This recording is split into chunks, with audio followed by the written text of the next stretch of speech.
So he goes on in verse 4, "But you, Daniel, shut up the words, seal the book until the time of the end. Many shall run to and fro, and knowledge shall increase." These prophecies are not really for you in your time, Daniel, so just seal up the book until the time of the end, referring to the tribulation period, referring to that 70th week, the final week. It's really for that time. It's not really for your time, Daniel. So just seal it up. Just close it up. Put it in a safe place. It's not really for you. It's for the time of the end. When, in the time of the end, many shall run to and fro, and knowledge shall increase. Now, this prophecy is often taken out of context and misinterpreted, in my opinion. People interpret this prophecy to mean that in the last days, people will be able to travel rapidly all around the world, right? The people will be going to and fro quickly, right? And in Daniel's day, man traveled at the speed of horseback.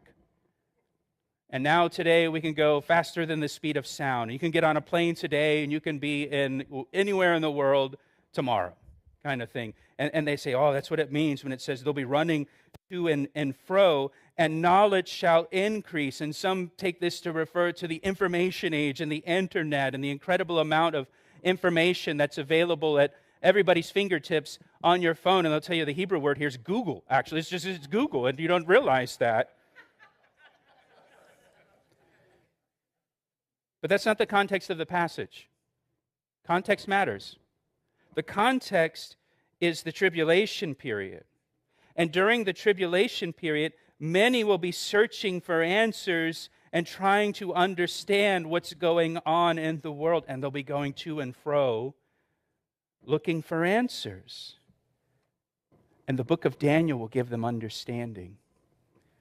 And so he says, just seal it up. It's not really for you. It's for the time of the end when people are looking for answers and trying to understand what's going on in the world. The book of Daniel will give them understanding, and the book of Daniel will give them knowledge. They'll find the answers they're searching for in Daniel. So it's really for them. It's really for that time. Verse 5 says, "Then I, Daniel, looked, and there stood two others, one on this riverbank and the other on that riverbank." These are two angels that appeared on each side of the Tigris River in Babylon where Daniel was standing. And then a third appeared above the river, dressed in linen. And one said to the man clothed in linen who was above the waters of the river, "How long? How long shall the fulfillment of these wonders be?" You ever ask a question like that? Lord, how long? How long is this going to go on?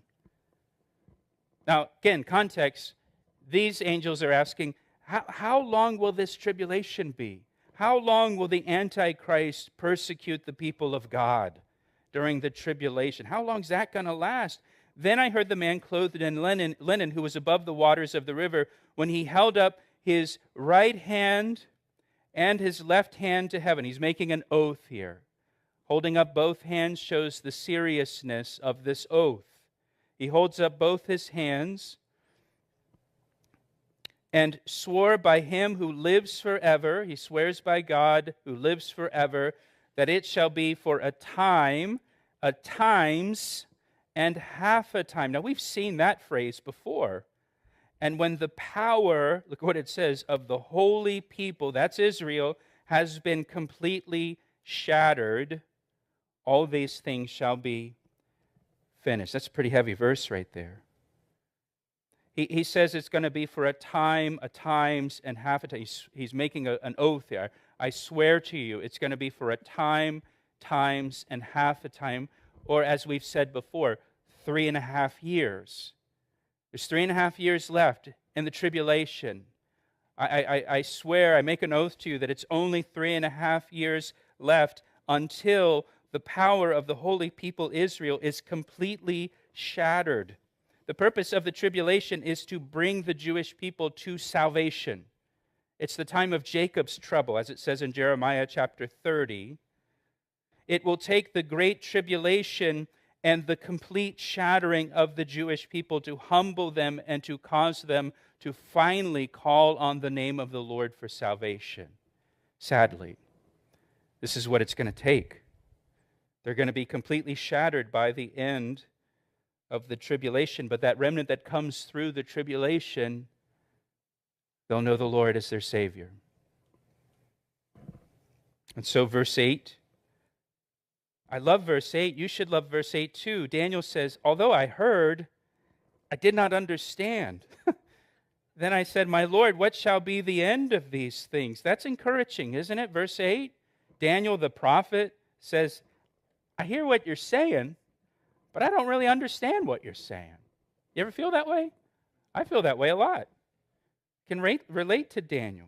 And so Daniel asks the question, what shall be the end of these things? Now back in verse 6, the angel asked, how long or when will these things end? Daniel asks, what?